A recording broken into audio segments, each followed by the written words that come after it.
Hello class, I wanted to do a video of chapter 12 just so we can spend a little bit more time on Excel and give you some time in class to work on the team project. And so let's do it. So here we'll look at the importance of business processes and information systems in the development process.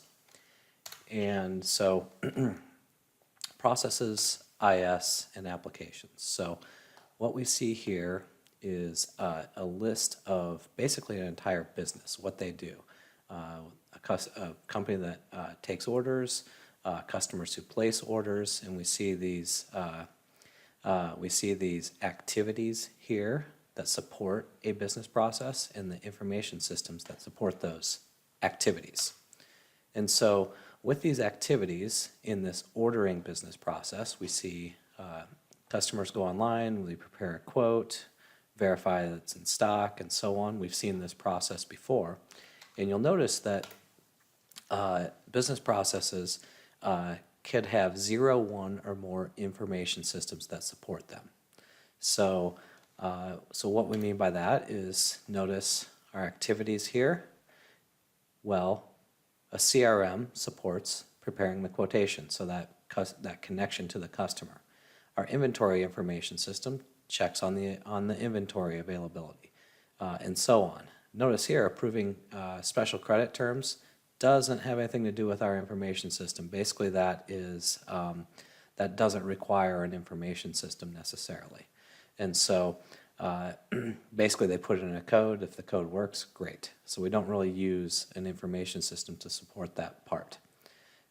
So the key here is that all these activities support a business process, and we may or may not have an IS to support that activity across the business process. But typically we do. So like our CRM, this here you see a Salesforce page where we have all this information about maybe our sales department, maybe our customer contact history and things like that.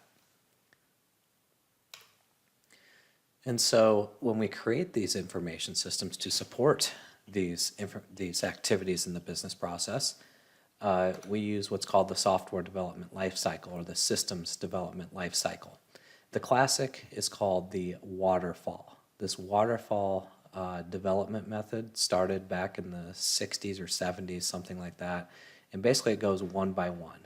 We plan our business process and we define the need for a system. Then we define the system itself. We'll go into detail on each of these, but notice each step follows the other. Once we get done with a step, so let's say we get done with the determine requirements step and move on to the designing of system components, we can't go back to the requirements. We can't go back and change the requirements. That's actually one of the downfalls of this waterfall development methodology. And so we'll talk about some ways of avoiding the waterfall methodology and using a newer methodology. But basically we go through this, on any project we go through this process and we connect with our users, we give the system to our users, we implement it, and then we move forward. So let's look at some details of this. So that first step, the defining the system, this is kind of like that the problem identification process, this decision-making process. This is the most important part. We define why we need the system, the goals of the system, the problem that new system is going to solve, and things like that. And we get our project team put together. Then we build the requirements. So we talk to the users who need the system, look at any systems they have in place, new features, functionality, things like that. And so we go on to the next step, where we design the components. So the hardware that it will run on, do we insource it, do we outsource it, things like that. We design the database, so that is putting together the attributes and the fields and the primary keys and the relationships and things like that.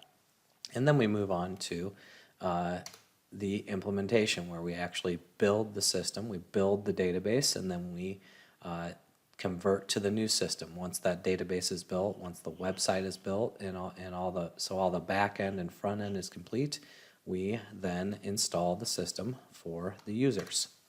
And there are different ways that we can convert to the new system. Typically, you would pilot the system with maybe a group of about 20 people, or maybe like a portion of a department. Let's say we're designing a system for the marketing department. With a pilot, we would say, identify 10% of the users and implement the system there. There's also a phased system where maybe we have, if we're doing, staying with marketing as the focus, we have, maybe we have a new retrieval system for getting customer information. So maybe we install only that part, and then later we install other parts like like customer targeted ads or something like that. Maybe that comes later on our system. Parallel, we have the old and new running simultaneously. That one's great. It's safe. We don't have it. It's no risk, but it's also expensive because we have to run and maintain two different systems. This is one you will never see, the plunge, where we basically take away the old system and install the new. You will never see this happen, I hope. If you do, it would be on some sort of system that isn't really that important. And then, of course, there's maintenance. We always have to do maintenance. We have to do things like fix bugs in the system. So when we have security, so we have to put in patches to address security issues, things like that. So that's ongoing. Now, the SDLC had a lot of problems because once you get done with one step, remember, you waterfall down to the next step. And so there are all these alternatives out there. The most common one is Scrum and Agile. These are the two that you will see most, Scrum and Agile. And so with Agile development, what we do is we do these really small projects. So let's say we had a marketing system we were creating, and it has a new login page, it has a new customer landing page, it has a new portal for our marketing department to go to. It has all these different new functions. Well, maybe we do just the login page. We design just the login page, and then we get the login page approved, and everyone says, all right, great, login page works. Now let's move on to the customer landing page. And so we just kind of do it in small increments, small projects, instead of one large project. And so you'll see Scrum is the most popular of the Agile tools and methodologies. And so Agile with Scrum, the benefits here are that Scrum is iterative and incremental. So we do small projects, and we build off of each small system until we have our complete system in place. We get a lot of feedback from our users, so we work directly, our team works directly with the users of the system to make sure everything meets their needs, and we learn from each other.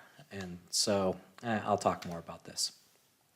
So the process of Scrum, we have what's called work periods, and those work periods can be, they're typically 1 to 2 week work periods, and those work periods are really fast. And those work periods are called sprints. That's why we call them sprints. They're really fast. We meet every day in a 15-minute stand-up meeting where everyone on the team stands up and says, hey, this is what I did yesterday, this is what I'll do today, and these are the challenges ahead of me. The reason we do that, we'll go to the next slide here, is we have small teams, typically 5 to 10 people on a team.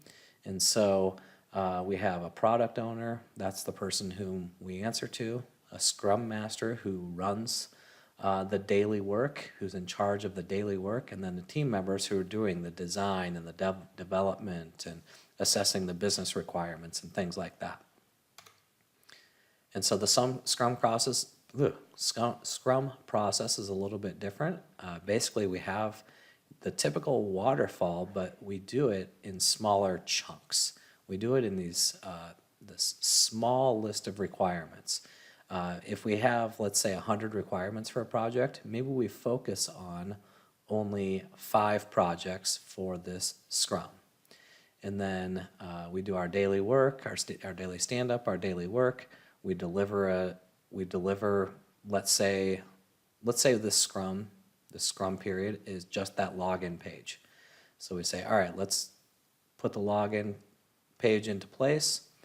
We talk about it and we get it in place for the week by doing the development, and then we deliver it, and the product owner says, hey, we approve of this login screen, so let's move on to another list of requirements. And so maybe that would be the customer landing page. We do that every single day, and then after that Scrum period is finished, then we go to a next phase. And so we just do it in a series of iterative phases. And so that's the benefit of a Scrum over the classic waterfall process. So if you're ever at a company and they're still using waterfall, ask them why. Hey, why aren't we using Agile instead?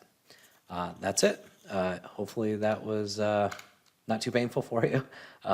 And hopefully you got something out of it with understanding what we go through to do systems development projects to support businesses' information systems. And here's an important thing, is that you are the most important part of these projects. You're the user, whether you're in information systems, whether you're in marketing, whether you're in finance, you're going to be working on these projects. And you have the final say on the requirements, on the process, on the actual product that is being created. So just keep that in mind. Oh, and also there's a video here you can watch of, it's a funny video, about 3 or 4 minutes of what the Scrum Master does. All right, I will talk to you soon. Thanks.